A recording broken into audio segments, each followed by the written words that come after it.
Late night bites with friends? Already hard to beat. That first too hot bite of fries you couldn't wait for, followed by ice cold Pepsi. Now that hits different. Suddenly, the energy kicks back in, the night goes longer, and the laughs don't stop. Because Pepsi brings out more flavor, more fun, and more of the moment. Food deserves Pepsi. Grab a Pepsi Zero Sugar today. This episode is brought to you by ChatGPT. Hey, it's Bill Simmons from the Bill Simmons Podcast. Have you guys heard about ChatGPT work? It's the new way to use ChatGPT for bigger multi-step projects. And when you need more than just answers, give ChatGPT work access to your apps and files, and it can create real work documents like spreadsheets, slides, and structured reports. Get started at chatgpt.com by selecting work mode, available on Plus and Pro plans. Can you prove that anyone else actually exists? Are you the only real consciousness that's out there? This is called Solipsism, and it's the theory that you are the only true consciousness in this universe, because this universe is you. I can see out of my eyes right now, looking into this camera, making this video. I can have inner thoughts and emotions, but I don't know if you do. I can't prove if you do. If you're watching this right now on your phone, you can't prove that I can see and think and have free will the same way you do. I might just be a character that exists in your world. You might be a character that exists in mine. This is also the theory that it's kind of like a video game. You're the main character and everybody else is just NPCs. And if you die, this world can't cease to exist. You will simply merge into a different reality where you didn't die. And at the end of life, if you were to die of old age, it might simply reset, or you jump into another point of view, another timeline where you're just younger. And that's why sometimes you might get deja vus, because you've lived through this timeline before. And that's just infinitely resetting over and over and over again. And we're some kind of paradox that we can't really wrap our minds around. Solipsism is very dangerous to look at and go down this rabbit hole, because it will start making you question everyone around you, and if their emotions and feelings and thoughts even really matter, because you might be the main character of this story. And wherever this life takes you, that's all that truly matters, is what you do on it. It's the belief that no matter what you do, your life will not fail to exist. If you wreck your car, just bloop, you're actually back on the road driving, and you don't even remember wrecking the car. Kind of like that movie Silent Hill. If you haven't seen that, they wreck into a ditch, and the rest of the movie is you think they're alive, and they find out that they actually wrecked in the ditch and died at the very beginning of the movie. But they just continued living life like normal. They don't remember the car crash happening. That could have happened to you today, and you just merged into a different timeline or reset your consciousness to where you actually didn't make that mistake. Kind of like saving a video game and reloading it from your last checkpoint. This is a lot of theories. The perfect lunch combo. That first bite of your favorite sub, followed by ice-cold Pepsi. Add a couple of friends, and now that's next level. Suddenly, the laughs get louder, the stories keep flowing, and the food tastes better. Because Pepsi brings out more flavor, more fun, and more of the moment. Food deserves Pepsi. Grab a Pepsi Zero Sugar today. This episode is brought to you by ChatGPT. Hey, it's Bill Simmons from the Bill Simmons Podcast. Have you guys heard about ChatGPT work? It's the new way to use ChatGPT for bigger multi-step projects. And when you need more than just answers, give ChatGPT work access to your apps and files, and it can create real work documents like spreadsheets, slides, and structured reports. Get started at chatgpt.com by selecting work mode, available on Plus and Pro plans.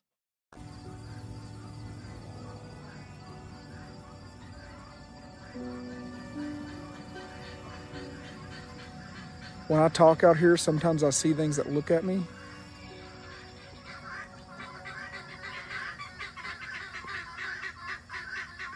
And that time it was just my donkey.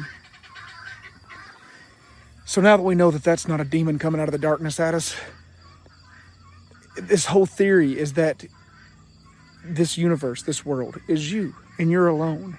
And it is the most lonely feeling you can ever have if you truly believe this is real. Because those of you that are like the consciousness that are around you don't actually have their own way of existing. They just exist because you thought it up, kind of like a dream.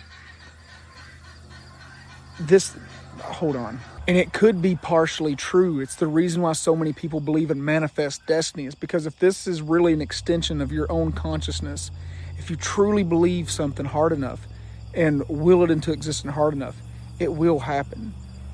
I personally can't believe in solipsism, because if that's the case, man, like I could be conjuring up some way better like shit that's going on, you know, like I don't know, my life's pretty good, but still, like, it could, you know, there's always things to be better. It could be like the same exact life with just more money or something, you know, or like not being fat. I don't know, like, you know, there'd be things if that was real, I feel like. But getting back on a serious note here, there was a preacher that I once had when I was a kid, and he actually stopped preaching because he fell so hard into solipsism that he actually thought it didn't matter anymore. He became truly invested that in the Bible, and it says, you know, God made us in his image.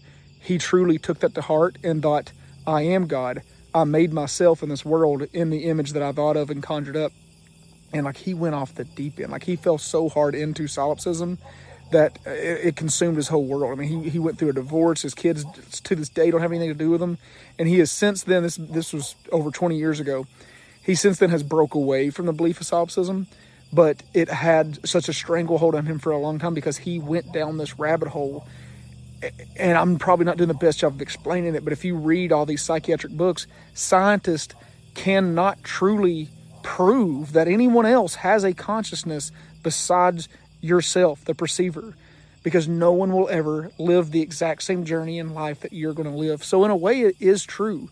There will never be another life that's going to go down exactly the way yours is. Somebody might live a very similar life. You know, if you're married and you've been married for 50 years, it's a very similar life, but you still had two very extremely different lives when you really break it down. Solipsism is super scary, though, because there is so many things that hint that this might be a 3D super complex simulation, essentially. Because in solipsism, like right now, I can't see around those bushes to prove that those trees are there. And if this is like some kind of a simulation, it just might not render those trees right now, just like how a video game doesn't render things that aren't seen on camera at that moment. So it would kind of tell, like, you know, people say, well, I know so-and-so had new events happen in their life, so she has to exist. I mean, when you watch a movie, things happen off the camera all the time, and the director of the movie tells you what happens off the scenes that you did not see when those other characters come back in the thing, but those things really didn't happen because it's all fictional.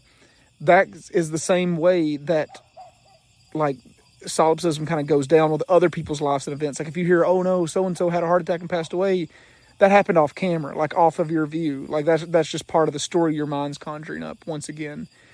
And the deeper you go into this, and the deeper you go into like these like actual like philosophical stories and ideas of it, it just gets more consuming, to the point where when I was researching it for this video I just kind of had to back away because I could start to feel like a tightness in my chest just thinking about it. Because I've thought before that I've died a couple times. This is going to sound really weird. There was one time when I was a kid, and I specifically remember falling from a very high distance. I'm not going to get into the whole story, but I remember falling. And I don't know how to explain this because to this day I can't explain it. But the spot where I would have landed when I fell, I was just standing there. Like, and I remember even like as I'm falling, I remember bracing for the impact. And the next thing I know, I'm just standing there, and I'm like, whoa. I was really obsessed with Dragon Ball Z when I was a kid, and because I was pretty young when this happened. And I was thinking, did I just fly? Like, did I somehow like levitate myself, and that's why this impact didn't hurt me like I thought it was going to? Because I didn't have like anything wrong with me. And I don't remember hitting the ground. I still to this day, I can remember the whole event clearly. I do not remember hitting the ground. I remember what shirt I was wearing when this happened. Don't remember hitting the ground. Never felt it, never had any problems. And it should have at the very least put me in the hospital, if not killed me. And I just wonder if solipsism is real. Did I die in that moment? And then, like I said, your brain just converges over to like a different like timeline dimension or reset, you know, your load save. And I just did, you know, it just reset me right there because my consciousness couldn't stop existing, and it might not ever be able to stop existing. I might have made this video 50 times before in my consciousness reset. It's really weird to think about because, like, if you think about all the millions of years life has existed, we're we exist in the most comfortable time. And I know a lot of people have a lot of problems in the world, don't get me wrong. Or maybe they don't, because maybe I'm the only consciousness that's out there, or maybe you that are viewing this phone is the only consciousness that's out there. So maybe it's all bullshit. But there's a lot of problems in this world. But the problems that exist in this world today just seem a lot worse because they're recorded all the time. Everybody can record everything that happens, and you can hear about everything that happens.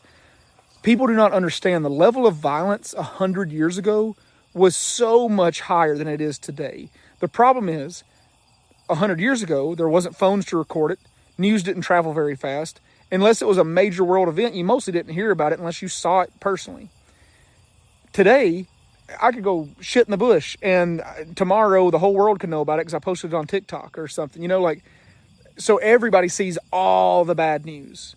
And bad news sells way better than good news. So why do we exist in this time of technology and comfort and all this stuff that people didn't have so long ago? Every meal you eat would be a meal of a king 200 years ago. McDonald's would be the luxury meal of the century for a king, because you can have a burger from one country, a bun from a different country, eating chicken nuggets with exotic sauces. Because at the end of the day, that's what it is if you want to break it down. Salt, you take salt for granted. Salt used to be worth its weight in gold. A pound of salt was worth a pound of gold. I'm not kidding you. Today, they give it away for free at the tables. Okay, that's how comfortable and luxury our lives are now compared to a few hundred years ago. We live at this time where we can talk to each other. We can, exist with all this comfort. We got, medicines and all this stuff. Out of the millions of years, you were lucky enough to be born at this exact moment. And solipsism says that that's not a coincidence. Solipsism says that you were born at the time of this information and comfort, because that's the way it's always going to be for you, because you're just going to keep resetting in these cycles over and over and over again. I don't know what you guys think about that. Go do some digging and circle back and let's talk about it. If you want to see more of these talks, I might go into this longer and kind of get into the darker stuff of solipsism. The podcast is called Matt from Nomads on Spotify and Apple Music. There will be a link for it in the comments below. We also have a YouTube channel that we just started going, guys. Please go support the YouTube channel. It's called Matt from Nomads also. It was Nomads Animal Reserve. We just changed the name. Matt from Nomads. If you guys didn't know, we're closing down the animal side of things. We're keeping the animals. They're not going anywhere. But by March 27th of this upcoming year, 2027, you will no longer be able to visit here. So you're going to start seeing all of our stuff shift to Matt from Nomads. And a few different things will be happening over on that side of it. The links will be in the comments if you want to follow and see those longer talks.